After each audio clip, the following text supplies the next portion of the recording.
पड़ने लगेगा मैं हाथ नहीं आऊंगा। तुम ले ना पाओगे मेरी जगह। ऊपर हूँ काफी मैं तुमसे खड़ा। Hello guys, welcome back to my channel Edubuddy. तो आज मैं लेके आ गया हूँ एक नया वीडियो जो कि है रशियन रेवोल्यूशन के ऊपर। जैसे मैंने प्रीवियस वीडियो जो था वर्ल्ड वॉर 1 के इफ़ेक्ट में मैंने आपको वादा किया था कि मैं रशियन रेवोल्यूशन के ऊपर एक वीडियो बनाऊंगा, तो आज मैं लेके आ गया हूँ। इस वीडियो में आज हम लोग बात करेंगे रशियन रेवोल्यूशन और कम्युनिज़्म के बारे में। आपका भाई, आपका बंधु उमंग सिंह आपको बताएगा। तो इस वीडियो में हम लोग समझेंगे कि कैसे रशिया रिपब्लिक हुआ, कैसे वहाँ पे कम्युनिज़्म फैला और कैसे मतलब दुनिया का सबसे पहला कम्युनिस्ट देश बना। और रशियन रेवोल्यूशन जो था वो एक कारण भी बनता है आने वाले फ्यूचर में वर्ल्ड वॉर 2 का। तो हम लोग आगे बढ़ते हैं कि देखते हैं कि what was the Russian revolution. To revolution that led to the demise of tsarist और regime of Russia and eventual establishment of USSR. तो समझिएगा कि रेवोल्यूशन एक ही हुआ था पर वो 2 फेज़ में हुआ था। तो वो 2 रेवोल्यूशन जो हुआ था, ज़ारसिस्ट मतलब समझते हैं, जैसे इंडिया में मतलब हम लोग किंग को राजा बोलते हैं, और फ्रांस में हम लोग उसको क्या बोलते थे, लुई बोलते थे या फिर ड्यूक बोलते थे। और यहाँ पे रसिया में उसको ज़ार बोलते थे। ज़ार का 2 स्पेलिंग होता है, एक होता है TSAR या फिर होता है TZAR। ठीक है, ये 2 स्पेलिंग होता है ज़ार या ज़ार का। तो ज़ार का मतलब वहाँ का राजा, ज़ारसिस्ट मतलब डिमाइस कर दिया, मतलब उसको ख़त्म कर दिया। मतलब क्या है कि जो मोनार्की था उसको ख़त्म कर दिया, मतलब जो राजतंत्र था उसको ख़त्म कर दिया। वो और फिर वो कैसे यूएसएसआर का फॉर्म कैसे हुआ। यूएसएसआर क्या है? यूनियन ऑफ सोवियत का स्पेलिंग लिख लेना क्योंकि जगह कम पड़ रहा है। Soviet socialist Republic. यूएसएसआर का फुल फॉर्म क्या है हमेशा याद रखिएगा, union of Soviet socialist Republic. ठीक है, इसका टाइम पीरियड देखते हैं। 2 टाइम पीरियड थे, मतलब टाइम पीरियड कब से कब था, फरवरी टू अक्टूबर 1917। जिसको हम लोग 2 फेज़ में बांट सकते हैं। समझिएगा कि ये जो मतलब हम लोग का कैलेंडर है ना, रसिया वालों का, ये मतलब 1 महीना पीछे चलता था। अभी हम लोग का चल रहा है ग्रेगोरियन कैलेंडर। कौन सा कैलेंडर? Gregorian calendar. ठीक है, तो उस कैलेंडर के हिसाब से उस कैलेंडर को सब फॉलो करता है। ये लोग उस टाइम उस कैलेंडर को नहीं मानते थे, ये लोग अपना ही कैलेंडर मानते थे। तो उसमें जब फरवरी चलता है तो यहाँ मार्च चलता है, और उसमें जब अक्टूबर चलता है तो ग्रेगोरियन कैलेंडर मतलब जो नॉर्मल कैलेंडर है उसमें नवंबर चलता है। तो इसमें थोड़ा कन्फ्यूज़न रहेगा, हम आपको बता देंगे अगर ऐसा कुछ होगा जब भी। तो बैकग्राउंड एंड कॉजेज़ क्या क्या थे रशियन रेवोल्यूशन के पीछे, आगे बढ़ते हैं। Sorry Russia at the turn of 20th century. Russia मतलब 20th सेंचुरी। एक चीज़ और पूछना था आप लोगों को, क्या आप लोगों को पता है 20th सेंचुरी का मतलब? ये मत समझिए कि जब 2000 चालू हुआ था, नहीं। 20th सेंचुरी का मतलब होता है जब 1900 चालू हुआ था, वो होता है 20th सेंचुरी। अभी हम लोग कौन से सेंचुरी में जी रहे हैं? 21st century. इसको हम लोग 21वीं सदी भी बोलते हैं। तो देखते हैं कि क्या लिखा है। पहला पॉइंट लिखा है कि largely an agrarian country with improvised and highly text peasants. ये जो था रसिया जो था वो एक एग्रेरियन कंट्री था। एग्रेरियन कंट्री मतलब समझते क्या होता है? कृषि प्रधान देश। कृषि प्रधान देश इसको बोला जा सकता है। एग्रेरियन मतलब जो एग्रीकल्चर में कंट्री, मतलब ज़्यादातर काम इन लोग का एग्रीकल्चर से ही चलता था। और हाईली टैक्स्ड पीजेंट्स थे। हाईली टैक्स्ड पीजेंट्स इसलिए थे क्योंकि उससे भी पहले जब सर्वडम होता था और फिर जब नोबल्स को ये सब को बहुत घाटा हुआ था, तो वहाँ के जो ज़ार थे वो लोग बोले थे कि अब तुम लोग को सर्वडम हट गया है, सबको अपना ज़मीन मिल गया है। वो सबको ज़मीन ज़ार वापस लौटा दिया, पर वो ज़ार बोला कि नोबल लोग को भी तो कुछ मिलना चाहिए। तो वो लोग क्या किया, ज़ार क्या किया, जो पीजेंट्स थे ना उन लोग पे हाई टैक्स कर दिया, मतलब टैक्स बढ़ा दिया, जिसकी वजह से वो जो पैसा आता वो नोबल को दे देते। तो ये झेलना किसको पड़ा? ये तुम सर्वडम हटा के क्या किए, तुम तो पूरा पैसा वो पीजेंट से ले लेते थे। कितना पेशेंट सुसाइड कर लेता था, क्या बोल ही सकते हैं भाई। वो ज़ारसिस्ट था ना, ज़ारसिज्म जब तक था तब तक ऐसा ही था। अब देखते हैं dominance of aristocrats and clergy in government. जैसा कि हम लोग फ्रेंच रेवोल्यूशन में भी देख चुके हैं कि अरिस्टोक्रेट्स जो होते हैं या फिर क्लर्जी जो होते हैं उनका डोमिनेंस कितना होता है। और 20th सेंचुरी में डोमिनेंस कुछ ज़्यादा ही था। इंडस्ट्रियल डेवलपमेंट वेरी मिनिमल लिखा है, सॉरी मिनिमम हो सकता है। हाँ, इंडस्ट्रियल डेवलपमेंट वहाँ बहुत कम हो रहा था। क्यों? क्योंकि वो एक एग्रेरियन कंट्री था, इसलिए वहाँ पे मतलब इंडस्ट्रियल डेवलपमेंट बहुत कम था। एक बार के हिसाब से तो वहाँ बस हज़ार मतलब 1000 से ज़्यादा वहाँ नहीं था, 1000 ही था। वो भी किसके पास? सेंट पीटर्सबर्ग के पास, और कहीं नहीं था उतना। आगे देखते हैं कि इन workers in cities lived in over crowded apartments and poor condition. जैसे मैंने आपको इंडस्ट्रियल रेवोल्यूशन वाले वीडियो में बताया है कि क्यों ओवर क्राउडेड हो जाता था। ओवर क्राउडेड इसलिए हो जाता था, मान लीजिए सेंट पीटर्सबर्ग है, तो यहाँ के मतलब रसिया इतना बड़ा है, अब रसिया में बस यहीं पे इंडस्ट्रियल रेवोल्यूशन हुआ, तो यहाँ से लोग उठ के गए, यहाँ से लोग उठ के गए, यहाँ से लोग उठ के गए, यहाँ से लोग उठ के, हर जगह से लोग उठ के जा रहे थे वहाँ पे। तब उतना छोटा सा शहर में कितना लोग रहेगा भाई, और काम सबको मिल रहा था, तो सब ओवर क्राउडेड हो गया था और बहुत ख़राब कंडीशन था। इंडस्ट्रियल रेवोल्यूशन वाले वीडियो मैंने बहुत अच्छे से समझाया था इसको, जाके अगर आपने नहीं देखा है तो जरूर जाके देखिए। ये देखिए आप सब देख सकते हैं कि ये रसिया के उस टाइम के जो किसान थे वो लोग, देखिए इन लोग का चेहरा पे देख रहे हैं, मतलब ये तो वही वाला हो गया, छोड़िए नहीं बताएंगे आप लोगों को कौन सा वाला, समझदार होंगे तो समझिएगा। देखिए मतलब कितना इन लोग का हालत ख़राब, लोग का कपड़ा देख रहे हैं वो लोग कैसे पहन के कर रहा है। गुस्सा तो इतना है कि जिस का जो फोटो खींचा उसी का मर्डर वर्डर कर देंगे। हटाइए भैया, आगे बढ़ते हैं हम लोग, टॉपिक पे आते हैं वापस से। Ideas of enlightenment. इनलाइटमेंट का मतलब समझिएगा कि इनलाइटमेंट का मतलब होता है जो कोई दृष्टि नहीं दिखा देता, राह दृष्टि जिसको आप बोल सकते हैं, आइडियाज़ ऑफ इनलाइटमेंट। तो democracy, rights of individuals, democracy तो उन लोग को फ्रेंच रेवोल्यूशन से मिल गया, राइट्स ऑफ इंडिविजुअल भी फ्रेंच रेवोल्यूशन से मिल गया। अब अकाउंटेबल गवर्नमेंट क्या होता है? अकाउंटेबल गवर्नमेंट वो होता है जैसे मान लीजिए हम लोगों ने मिलकर मोदी जी को जिताया, हाँ, तो हम लोग मोदी जी के लिए अकाउंटेबल हैं, हाँ, तो मोदी जी भी अगर कोई छोटा से छोटा भी काम करेंगे ना, मतलब देश के पैसे से या देश के मतलब देश के साथ कुछ भी करेंगे, तो मोदी जी को वो छोटा सा छोटा चीज़ भी अगर कोई भी आदमी पूछता है तो उस पर्सन को उन्हें बताना पड़ेगा। ये होता है अकाउंटेबल गवर्नमेंट। मतलब अगर कोई छोटा सा कोई गरीब इंसान भी है जो मान लीजिए वो 5,000 कमाता है, तो अगर वो मोदी जी से पूछता है कि मुझे आप बताइए कहाँ है, तो वो उनको बताना पड़ेगा। ये होता है अकाउंटेबल गवर्नमेंट।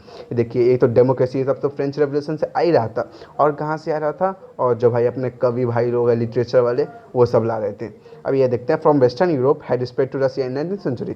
वेस्टर्न यूरोप मतलब क्या? फ्रांस से। अब देखिए रेमोनोव्स कौन थे? रेमोनोव्स पहले पढ़ लेते हैं। Romanovs absolute monarch since the 17th century. तो जो मतलब रसिया में रहते थे, राजा वजा, तो वो सब जो थे वो सब कौन से डायनेस्टी के थे? वो थे रोमेनेव डायनेस्टी के, रोमेनोव डायनेस्टी के। ठीक है, ये हमेशा याद रखिएगा। कब ख़त्म हुआ ये भी आगे वीडियो में आपको पता चल जाएगा, इन लोगों का डायनेस्टी कब ख़त्म हुआ। तो देखते हैं कि ये क्या है। ये हैं अपने ज़ार निकोलस II। इनको बोला जाता, मतलब बोला क्या जाता है, ये लास्ट थे, मतलब ज़ार लास्ट ज़ार थे जो रसिया पे वो किए थे। अब ये कौन है? रस्पुटिन। इसका मुंह देखिए, बाप रे बाप। हाँ, रस्पुटिन जो था वो मतलब बहुत उसका राजा पे हुक्म चलता था। कैसे? तो ज़ार की जो बीवी थी उनका नाम था अलेक्जेंड्रा। तो ये जो रस्पुटिन भैया थे उनका अलेक्जेंड्रा के साथ अफेयर चल रहा था, तो वो अलेक्जेंड्रा से बोलते, अलेक्जेंड्रा ज़ार से बोलती, और ज़ार वो काम करवा देते।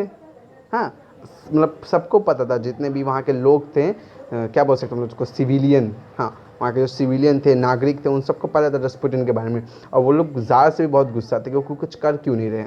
हाँ, इनका नाम था रानी का अलेक्जेंड्रा। याद रखने का चीज़ नहीं है, अगर आप याद रखना चाहते तो रख लीजिएगा। एक मिस्टिक थे, क्या बोल सकते आप, वही मिस्टिक थे, हम तो बोलते हैं एक मिस्टेक थे, यही लिख देते हैं, मिस्टेक थे, मिस्टिक नहीं थे, ये मिस्टेक थे।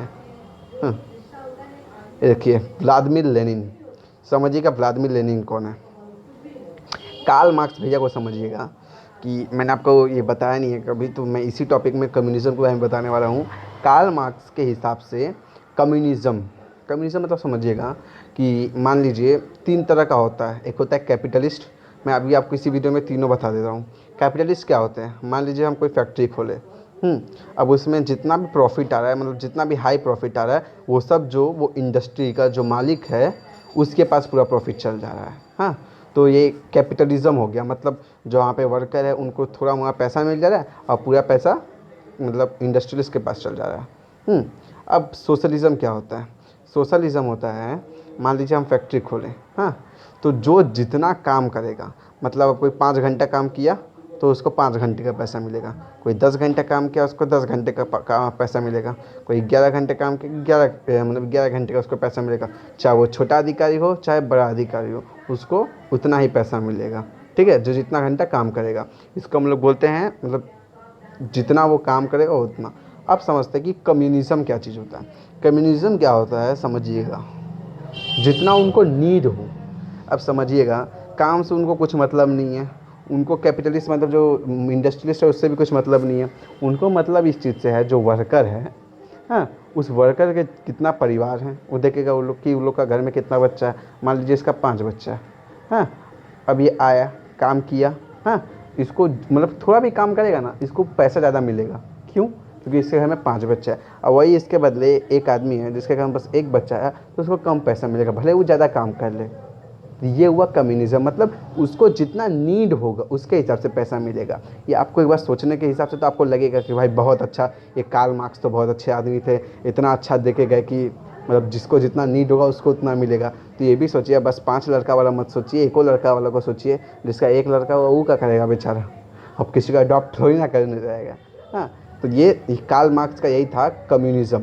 कम्युनिज़्म था, तो वो जो कार्ल मार्क्स देते उसको हम लोग कहते हैं मार्क्सिज़्म। ये व्लादिमीर लेनिन हैं जिन्होंने कम्युनिज़्म को रसिया में बोल सकते हैं एक बार। देखिए कार्ल मार्क्स जो थे वो तो था बारूद फैला के चले ही गए थे, और व्लादिमीर लेनिन क्या था, उसमें चिंगारी लगा दिया और कम्युनिज़्म का आग भड़क गया। तो कम्युनिज़्म जो था ना, वो मतलब यही सब टॉपिक के पीछे घूमता है कि जिसको जितना नीड होगा उसको इतना ही मिलेगा।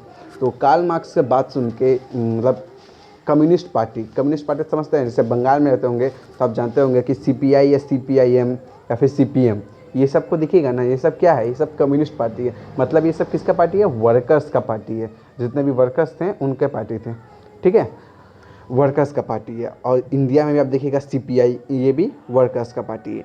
तो व्लादिमीर लेनिन जो है वो जब आए तो वो क्या बोले, वो बस हल्का सा चेंज किया, वो क्या बोले, डिक्टेटरशिप ऑफ द अरे भाई, तो ऐसा ऐसे लोग वर्ड निकाल के बोलता ना, दिमाग खा होता। डिक्टेटरशिप ऑफ प्रोलिटेरिएट, हाँ, डिक्टेटरशिप ऑफ प्रोलिटेरिएट मतलब प्रोलिटेरिएट मतलब वर्कर्स का डिक्टेटरशिप चलेगा, मतलब वर्कर्स का तानाशाही चलेगा। ये किसका था, व्लादिमीर लेनिन का। कार्ल मार्क्स क्या किए थे, बताए थे मार्क्सिज्म, और हम लोग उसको कम्युनिज्म भी कहते हैं। मार्क्सिज्म और कम्युनिज्म के बारे में व्लादिमीर लेनिन ही थे जो रसिया में इस बात को और फैलाएं, ठीक है। आगे हम लोग बात करेंगे कि कैसे ये इंडस्ट्री को बर्बाद कर दिया, ये इनका कम्युनिज़्म। सोशलिज़म ठीक है, पर कम्युनिज़्म ना भाई। देखिए, तो एक रसियन सोशल डेमोक्रेटिक पार्टी बना जिसको हम लोग कहते हैं आरएसडीपी। आरएसडीपी वो 1898 में बना।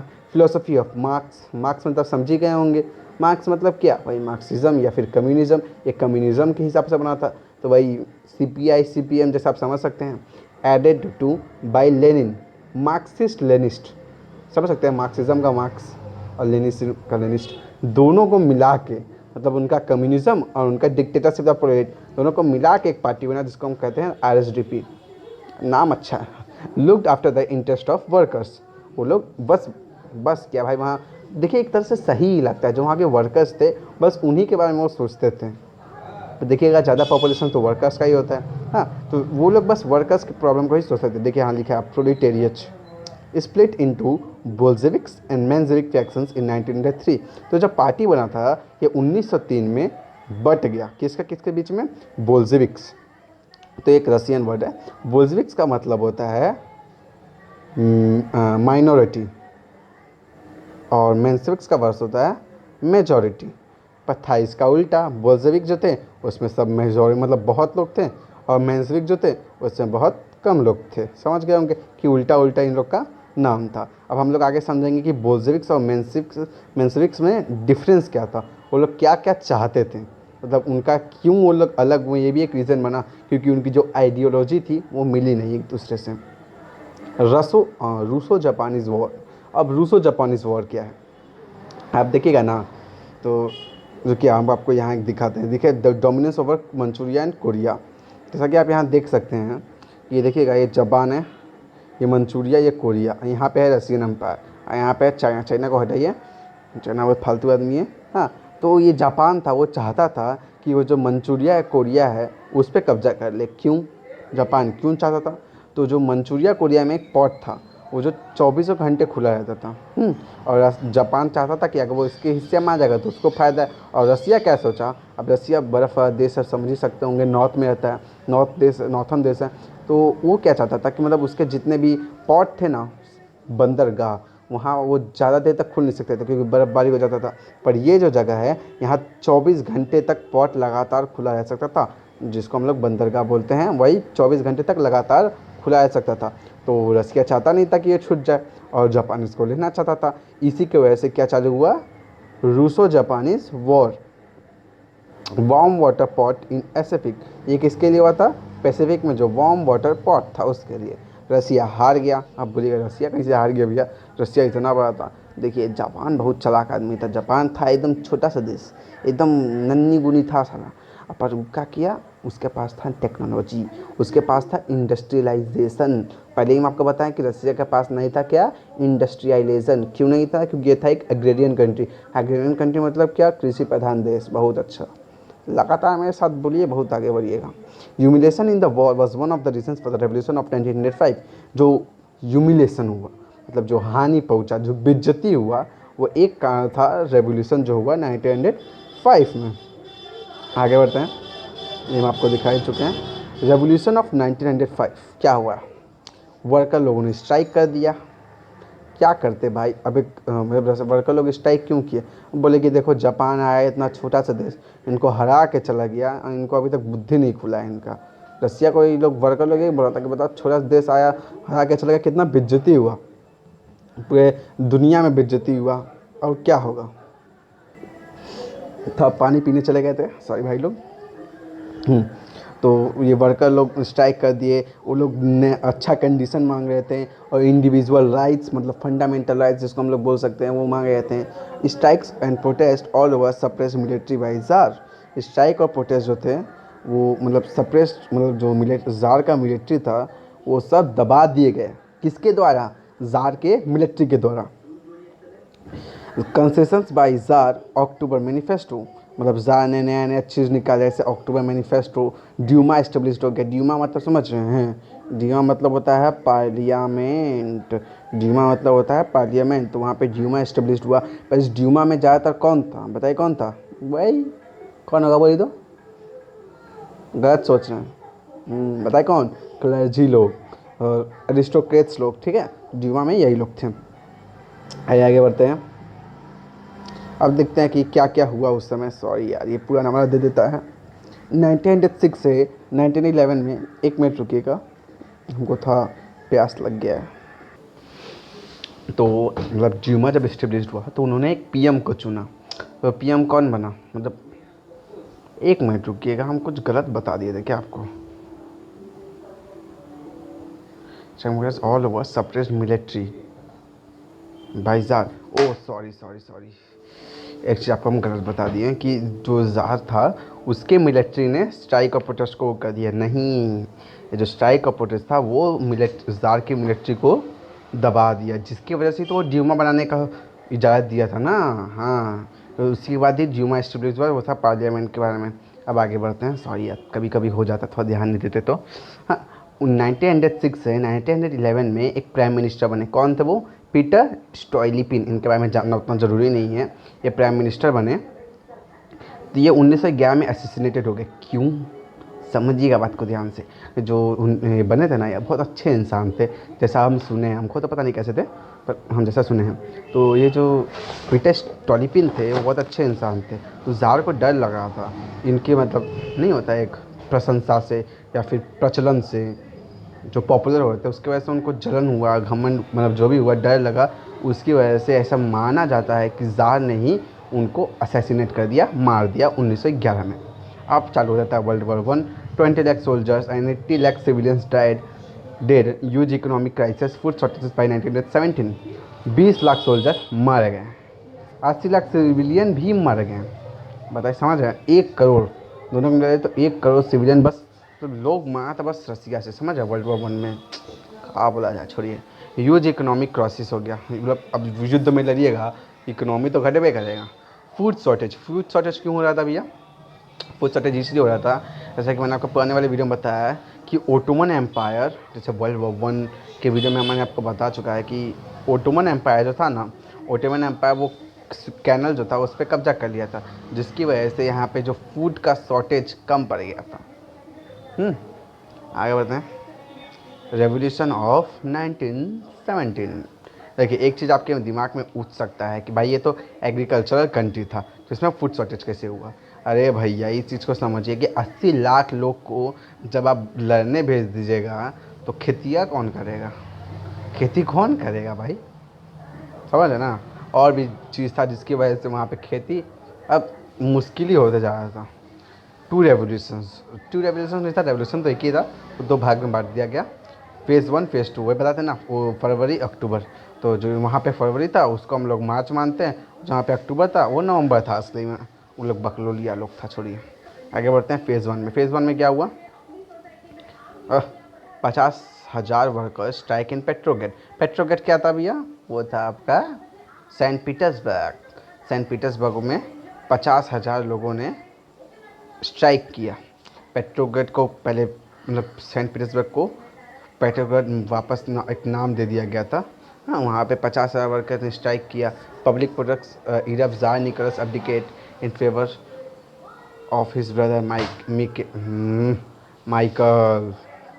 इसको सुनकर मैं माइकल लगा रहा गया। छोड़िए 50,000 वर्कर्स ने स्ट्राइक किया पेट्रोग्रेड में। क्यों किया, क्योंकि वो सब अब तंग आ गए थे। वो चाहते थे कि ये जो रसिया है वो वर्ल्ड वॉर 1 से हट जाए, जब उसको इतना लॉस हो रहा है, फूड का शॉर्टेज है, जिसकी वजह से इन लोगों ने स्ट्राइक किया। तो पब्लिक प्रोटेस्ट इरप्ट किया, मतलब वहाँ के जो लोग थे उन लोगों को भी इरप्ट किया। हाँ पब्लिक प्रोटेस्ट भी उसमें आके मिल गया। ऐसे तो वर्कर किए थे ना, और ये पब्लिक प्रोटेस्ट भी आके मिल गया, पब्लिक भी आके मिल गया। तो ज़ार निकोलस को वो जगह छोड़ना पड़ा। वो ज़ार निकोलस का मतलब अब चलाक था चला, सोचा कि क्या बोला कि भैया, उसका जो भाई था बोला भाई हम जात बानी, अब तू हमारे देश का ख्याल रखिए। तो उसका भाई भी माइकल ही वो चलाक था, बोला बा इतना साल से हमें दिला ना, अब जब पता चला कि तू मरा वाला हुआ तो हमें देते हुआ, तो वही सोच के वो मना कर दिया। माइकल मना कर दिया, हम नहीं बैठे बक, ऐसे करके मना कर दिया। तो ड्यूमा टेक पावर। ड्यूमा कौन था, वही पार्लियामेंट। कब बना था, 1900, आप बताएगा हम नहीं बताएंगे, आप लोगों को बताना पड़ेगा। 1905 में। कितना बार बताएं, 1905 में। इसको याद रखा कीजिए, अगर आपको ज़रूरत पड़ेगा ना, मतलब क्या बोल सकते उसको, PDF को, तो हमको बोलिएगा, हम अपने टेलीग्राम के चैनल पर आपको भेज देंगे ना। ड्यूमा के पास आ गया पावर, क्यों, क्योंकि वहाँ था नहीं किंग, तो ड्यूमा पूरा पावर ले लिया। और social Democrat provisional government is form. एक सोशल डेमोक्रेट प्रोविजनल गवर्नमेंट बनाया गया। इसके बारे में आगे बात करेंगे। अब अलेक्जेंडर केंस्की कौन है, ये थे PM, ये थे PM। ये किसके PM थे, मेंशविक पैक्सन के। ये PM थे मेंशविक पैक्सन के। मिस्टेक्स, इन्होंने क्या क्या गलतियाँ की। ये गलती क्या की है कि इलेक्शन को रोके नहीं, मतलब वो डिडेंट होल्ड इलेक्शंस, वो इलेक्शन को रोके नहीं, यही होगा ना भाई, डिड नॉट होल्ड इलेक्शंस। हाँ वो इलेक्शंस को रोके नहीं, और उन्होंने वर्ल्ड वॉर 1 से मतलब वर्ल्ड वॉर 1 से वो अपना वो पीछे हटे नहीं, जैसा वो लोग चाहते थे। बोल्शेविक्स फेज 2 क्या था, Bolshevik under Leon Trotsky demand immediate reforms and withdrawals from world war 1। Bolshevik जो थे वो चाहते थे कि लियोन ट्रोट्स्की, मतलब जो लियोन ट्रोट्स्की के अंडर थे, वो चाहते थे कि इमीडिएट रिफॉर्म लिया जाए और वर्ल्ड वॉर 1 से, मतलब वर्ल्ड वॉर 1 से विड्रॉ कर लिया जाए। तो जब मेंशविक के जो PM थे अलेक्जेंडर केंस्की बन गए थे, तो उन्होंने मतलब वर्ल्ड वॉर 1 से पीछे हाथ नहीं दिया। हाँ तो बोल्शेविक वाले बोले, जो लियोन ट्रोट्स्की के अंदर थे, वो बोले कि हमें नए नए रिफॉर्म्स चाहिए और हमें वर्ल्ड वॉर 1 से हटना, सबको हटाइए। पर गवर्नमेंट क्या किया, बोल्शेविक वाले को बैन करा दिया, बोला कि जहाँ दिखे बेटा ठोक के उड़ा दो, और उनके लीडर्स को भी अरेस्ट कर लिया। तो आर्मी जो था वहाँ का, वो क्या किया, ट्राइस अ कूप। कूप मतलब सोचते हैं कूप डे इटैट, जिसको हम लोग बोलते हैं कूप जे इटैट। कूप जे इटैट का मतलब समझते हैं, पाकिस्तान में भी इससे हुआ था, नवाज शरीफ का टाइम था, बहुत पहले की बात है। तो वहाँ के जो सेना थी, उन्होंने मतलब जो ये है मेंशविक के राजा अलेक्जेंडर केंस्की, उनके ऊपर ट्राई किया एक कूप करने का। मतलब मिलिट्री जब पावर लेना चाहे, जब मिलिट्री खुद से बात करके, जनरल जो वहाँ पे खुद में आपस में बात करके, वो वहाँ के जो PM उसको हटा के खुद राजा मतलब खुद बनना चाहे, वो होता है कूप। ये हुआ था अगस्त में, सितंबर मानिएगा इसको। हाँ एंड केंस्की आस्क्ड बोल्शेविक, तो केंस्की क्या किया, जो मेंशविक के PM थे, उन्होंने बोल्शेविक से मदद मांगा। तो बोल्शेविक क्या किया, अपने रेड गार्ड्स कौन थे, वही समझ सकते, आम सिविलियन, बस उन लोगों को था वहाँ गोली वोली चलाने का लूट था और कुछ नहीं। हाँ उनको भेज दिया गया तो गवर्नमेंट को डिफेंड करो, ठीक है। और वो लोग ऐसा किए। coup फेल हो गया। देखते हैं कि red guard stay in Petrograd Saint Petersburg after the failed coup। वो लोग पेट्रोग्राड में रहें, वो लोग बहुत दिन तक रहे थे, ऐसा बात नहीं, बहुत दिन तक रहे वो लोग। लेनिन रिटर्न्स, लेनिन कौन थे याद कीजिए, बताते अभी बोलिएगा मत। Vladimir Lenin, Vladimir Lenin return हुए और अपना सबसे फेमस स्पीचेस दिए। हाँ, लेनिन बताए थे जैसे मैं आपको डिक्टेटरशिप ऑफ द प्रोलेटेरिएट चाहते थे, तो उन्होंने सोवियट्स वर्कर्स काउंसिल बनाया। तो छोटे छोटे जो इंडस्ट्री थे उसमें अपना वर्कर्स काउंसिल बनाया। All over the country under Bolshevik control, मतलब वो सब बोल्शेविक के कंट्रोल में आ गए। Help in change of government, और वो लोग गवर्नमेंट को चेंज करने में मदद करने लगे। आगे बढ़ते हैं, एक कैसे हुआ आया देखते हैं। तो अब अभी भी तो मेंसिक का ही राजा था ना, तो कैसे हुआ। अक्टूबर 24-25, अक्टूबर 24-25 क्यों लिखा है, नवंबर 24-25 होगा, मतलब हम लोग का कैलेंडर के हिसाब से कि रात को चालू हुआ था। तो जितने भी बिल्डिंग्स थे पेट्रोग्रेड में, पेट्रोग्रेड क्या सेंट पीटर्सबर्ग, वो सब कैप्चर कर लिए गए बोल्शेविक के रेड गार्ड्स द्वारा। बोल्शेविक कैप्चर कर लिए ज़्यादातर जो इंपॉर्टेंट सिटीज़ थे उन सबको कैप्चर कर लिया। Russian civil war, Russian civil war क्या था, जो अब जब ऐसा कर दिए बोल्शेविक वाले तो रसिया में एक सिविल वॉर चालू हो गया। सिविल मतलब समझते हैं, मतलब जब आपस में ही सिविलियन में लड़ाई हो उसको हम लोग सिविल वॉर कहते हैं। तो सिविल वॉर रेड और वाइट, रेड और वाइट कौन था, रेड मतलब समझ गए होंगे रेड गार्ड वाले, और वाइट्स कौन थे मेंसविक। रेड मतलब बोल्शेविक, वाइट्स मतलब मेंसविक्स। तो 1917 से 1922 तक चला था, नवंबर में स्टार्ट होता है, इसको हम लोग 4 साल मान सकते हैं। 20 से 30 लाख लोग इसमें मारे गए थे, ठीक है, रशियन सिविल वॉर में। द वाइट्स, वाइट्स कौन कौन थे, supporter of monarchy, land loss, जमींदार, अरिस्टोक्रेट्स, वही राजा वाजा के दोस्त, क्लर्जी, पोप जिसको हम लोग बोलते हैं, या फिर फादर, मेंसविक्स आपको पता ही है। तो इन सबको यूके, फ्रांस और यूएसए से सपोर्ट मिल रहा था। क्यों मिल रहा था बताइएगा, सोच के बताइएगा। अच्छा बताइए, यूके कौन सा देश है, जैसे हम आपको बताया ना, कैपिटलिस्ट और सोशलिस्ट और या फिर कम्युनिस्ट। यूके कौन सा देश है, कम्युनिस्ट तो नहीं था, बाकी कुछ भी हो हम लोग को उससे फ़र्क नहीं पड़ता। तो वो लोग नहीं चाहता था कि एक कम्युनिस्ट देश बने। इससे क्या होगा, जैसे देखिए फ्रांस में रेवोल्यूशन हुआ, उसके बाद उसको देख देख के कितना जगह रेवोल्यूशन स्टार्ट हो गया। तो लोग चाहता था कि अगर यूके में, फ्रांस में, यूके फ्रांस वाला चाहता था कि अगर रसिया में अगर कम्युनिज़्म स्टार्ट हो गया, कम्युनिस्ट देश बन गया वो, तो उसकी वजह से हमारे देश पर भी प्रभाव पड़ेगा, यहाँ के भी जो वर्कर है ऐसा ही डिमांड करने लगेंगे। इसलिए वाइट्स को सपोर्ट मिला था यूके, फ्रांस और यूएसए का। अब द रेड्स कौन थे, रेड गार्ड आर्मी, या फिर हम लोग उसको रेड आर्मी बोल सकते हैं। वाइट्स डिफीटेड, वाइट्स हार गए, ज़्यादा उसके फैमिली को मार दिया गया, पहले भगाया गया था, जब मार दिया गया। बोल्शेविक्स क्या बन गया, कम्युनिस्ट्स, मतलब अब उन लोग मतलब वर्कर का ही अब डिक्टेटरशिप चलेगा, वैसा चीज़ आ गया था। आगे बढ़ते हैं, USSR establish at one party socialist state with Lenin as the first premier. हमको पता है यूएसएसआर का फुल फॉर्म, बताइए जल्दी जल्दी। अगर नहीं बताऊँगा तो अपने आप को थप्पड़ मार दीजिए।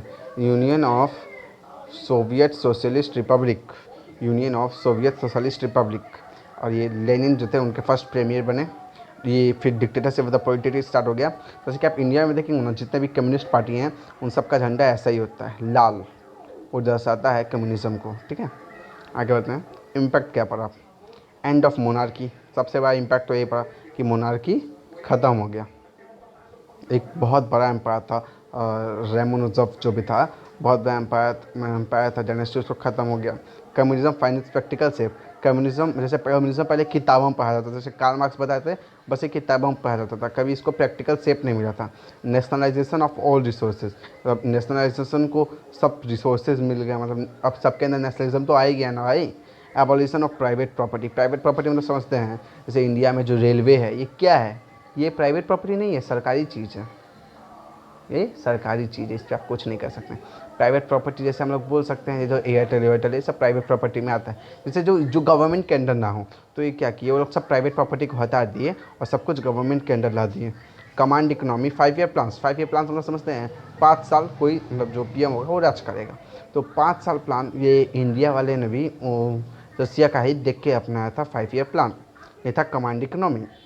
ऑफ लास्ट क्या है, first revolution to establish true equality. ये ट्रू इक्वालिटी बोलने का मतलब क्या है, फ्रेंच रेवोल्यूशन में तो हुआ था, वहाँ ट्रू इक्वालिटी क्यों नहीं है। तो जब फ्रेंच रेवोल्यूशन हुआ था उसके कई साल बाद भी वहाँ पे ट्रू इक्वालिटी नहीं आया था, बस उन्हीं को वोट मिलने का वो मिलता था जो लोग बस अमीर थे या फिर जो आदमी थे। पर रसिया में सबको वोट मिलने का अधिकार मिल रहा, चाहे वो लड़का हो, चाहे लड़की हो, चाहे अमीर हो, चाहे गरीब हो, सबको। ये बहुत बड़ा इम्पैक्ट था इन सब का। तो यहीं पे आज अपना वीडियो हम एंड करेंगे। अगर आपको वीडियो पसंद आया हो तो वीडियो को लाइक कीजिएगा, अपने फ्रेंड्स के साथ शेयर कीजिएगा और कमेंट भी कीजिएगा, थोड़ा पढ़ने में अच्छा लगता है। हाँ, और क्या कीजिएगा बोलिए तो हमको नया वीडियो के ऊपर टॉपिक सजेस्ट कीजिएगा। ठीक है, बाय।